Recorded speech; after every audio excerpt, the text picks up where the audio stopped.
मौलूद मुक़द्दस हयात अक़दस और फ़ाते अजल खुदाम यसू अलमसीह के नाम में आपकी सलामती हो।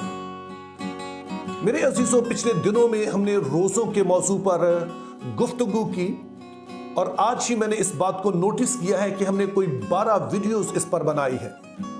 इसमें मैंने कोशिश की कि वो सारे सवालात जो आपने मुझे पूछे उनका मैं जवाब दे सकूं। अब एक और मौजू है जो रोज़ों के साथ ही जुड़ा हुआ है, क्योंकि इन दिनों में जब कलीसिया रोजे रख रही है तो ना सिर्फ वो रोजे रख रहे हैं बल्कि ये वो दिन है कि जब मसीह यस्सु के दुखों पर भी गौर किया जाता है।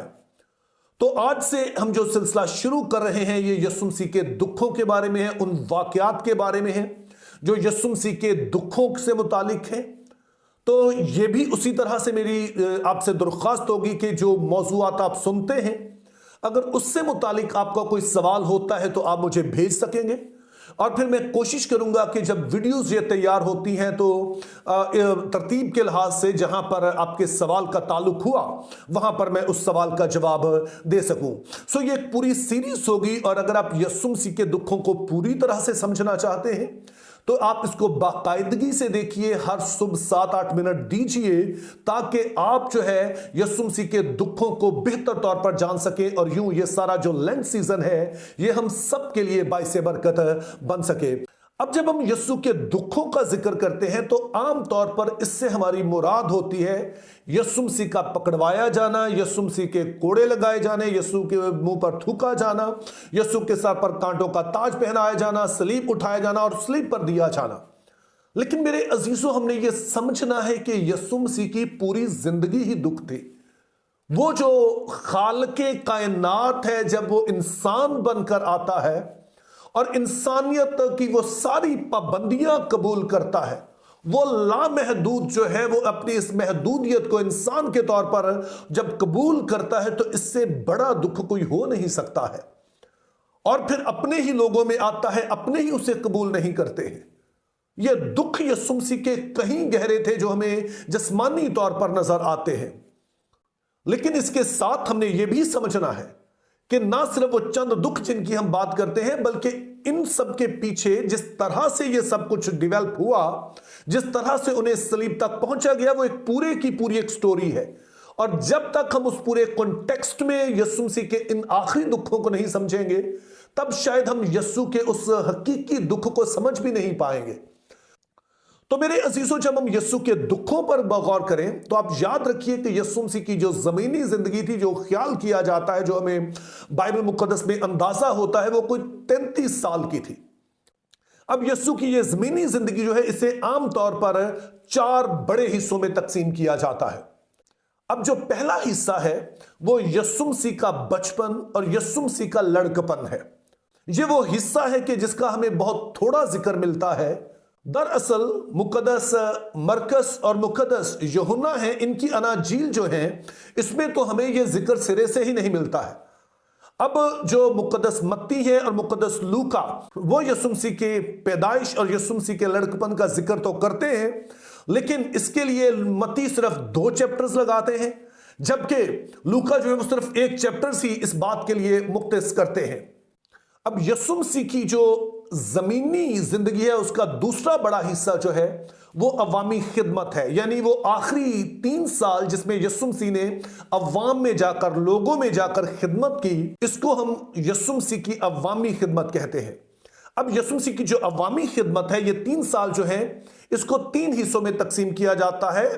सो यस्सु मसीह की अवामी खिदमत का जो पहला साल है इसे हम गुमनामी का साल कहते हैं, क्योंकि अभी यह खिदमत का आगाज ही है और ज्यादा लोग उन्हें नहीं जानते हैं, तो इसलिए हम देखते हैं कि उसके बारे में बहुत ज्यादा हमें नहीं बताया गया है, सवाए इसके कि यस्सु मसीह ने बपतिस्मा लिया, यस्सु मसीह बियाबान में गए और उसके बाद जब खिदमत शुरू करते हैं तो उसके बाद शागिर्द और दूसरे चंद लोग उनके गिर्द इकट्ठे होना शुरू हो जाते हैं। यस्सु मसीह की जो अवामी खिदमत का दूसरा साल है इसे मकबूलियत का साल कहते हैं। यह वो साल है कि जब यस्सु मसीह अवाम में जाकर खिदमत करते हैं, मौजज़ात दिखाते हैं और यस्सु मसीह का जो एक शोहरा है ना सिर्फ इसराइल में फैलता है बल्कि इसराइल की हदूद से बाहर भी चला जाता है। इसको मकबूलियत का साल कहा जाता है और काफी सारा जो हम बयान पढ़ते हैं वो इस साल के बारे में है। अब यीशु मसीह की अवामी खिदमत का जो तीसरा साल है, इसे मुखालफत का साल कहा जाता है। ये वो वक्त है कि जब यीशु की शोहरत फैलना शुरू होती है, तो उस वक्त के जो इस्राएल में सरकर्दा लोग हैं, जो लीडर्स हैं, वो परेशान हो जाते हैं, जिसकी वजह हम कल या आने वाली किसी वीडियो में जानेंगे कि यीशु मसीह की मकबूलियत से उन्हें क्या प्रॉब्लम था। लेकिन हम देखते हैं कि जब वो उससे बहुत खौफ होते हैं तो वो यीशु मसीह को सताना शुरू करते हैं। ये वो वक्त है कि जब यीशु मसीह अब ज्यादा वक्त जो है वो अपने शागिर्दों के साथ अलग जगह पर जाकर गुजारते हैं, उन्हें तालीम देते हैं। और इसका मकसद यह था कि जब यीशु मसीह अपनी खिदमत पूरी करके आसमान पर उठाए जाएं, तो शागिर्द फिर उस खिदमत को जो है वो जारी रख सकें। तो ये तीसरा साल है जिसको हम यीशु मसीह की मुखालफत का साल कहते हैं। अब इसी का जो एक बड़ा हिस्सा है और जो आमतौर पर हम चौथा हिस्सा यीशु मसीह की जमीनी जिंदगी का कहते हैं, वो है दुखों का हफ्ता। यानी वो वक्त जब यीशु मसीह शाहाना अंदाज में खजूरों का इतवार जिसे हम कहते हैं, उसमें वो यरूशलेम में दाखिल होते हैं और फिर चंद वाकयात उसमें रूनुमा होते हैं। उसके बाद यीशु मसीह सलीब दिए जाते हैं। तो ये वाला वाकया जो है, इसको हम यीशु के दुखों का हफ्ता कहते हैं। और ये वो हिस्सा है जिस पर सबसे ज्यादा जोर दिया गया है। मिसाल के तौर पर अगर हम मत्ती की मार्फत जो इंजीली बयान है उसका जिक्र करें, तो आप देखेंगे कि यीशु की 33 साल जो जिंदगी है, वो तकरीबन 75% हिस्सा जो है वो उसे दिया गया है। और एक हफ्ते को तकरीबन जो है वो 25% जो स्पेस है वो दी गई है। तो आखिरी हफ्ता जो यीशु मसीह का है, वो तमाम जो मुसन्निफीन हैं उनके लिए इतना अहम था कि उन्होंने जो अपनी ये अनाजील लिखी रूहुल कुद्स की रहनुमाई में, तो उसका एक बहुत बड़ा हिस्सा जो है वो इस हफ्ते को दिया। इसीलिए हम भी इसका बगौर जायजा लेंगे, लेकिन हम सिर्फ इस हफ्ते का जायजा नहीं लेंगे, बल्कि इससे पीछे जो कुछ यीशु मसीह कर रहे थे, अपने शागिर्दों को तैयार कर रहे थे और खुद वो इस सलीब के लिए तैयार हो रहे थे, उन सारे वाकयात का जायजा भी लेंगे कि किस तरह से ये हफ्ते में जो कुछ हुआ उसके पीछे क्या कुछ चल रहा था, ताकि हम इस सारे मंजर को, इस सारे सिनेरियो को जो है वो बेहतर तौर पर समझें, जिससे मेरा यकीन है कि ये दुखों का हफ्ता हमारे लिए कहीं ज्यादा बामानी हो जाएगा। और फिर आखिरी जो हिस्सा हम पढ़ते हैं यीशु मसीह की जमीनी खिदमत का, वो है कि जब यीशु मसीह जी उठते हैं। और चूंकि ये बहुत ही थोड़ा सा वक्त यीशु मसीह सिर्फ 40 दिन गुजारते हैं और उसके बाद आसमान पर उठाए जाते हैं, तो इसका सिर्फ एक चैप्टर हमें बताया गया। लेकिन उसके बाद अमाल की किताब, एक पूरे की पूरी किताब इस जी उठने को फोकस करती है। और उसमें यीशु मसीह का बचपन और लड़कपन है, और उसमें यीशु मसीह की पैदाइश और लड़कपन है। दूसरा हिस्सा है उनकी अवामी खिदमत जो 3 सालों पर महित है, यानी गुमनामी का साल, मकबूलियत का साल और मुखालफत का साल।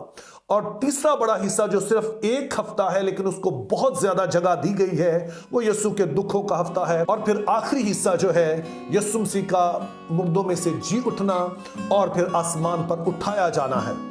तो मेरा यकीन है कि आइंदा चंद दिन जो है, जिनमें हम यीशु मसीह के दुखों पर गौर करते हैं, बहुत ही अहम होने वाले हैं। इसको देखना मत भूलिए, इसको बाकायदगी से देखिए, और मेरा यकीन है ये आपके लिए लाइफ चेंजिंग एक्सपीरियंस होगा। Think biblically, live purposefully, have a very good day.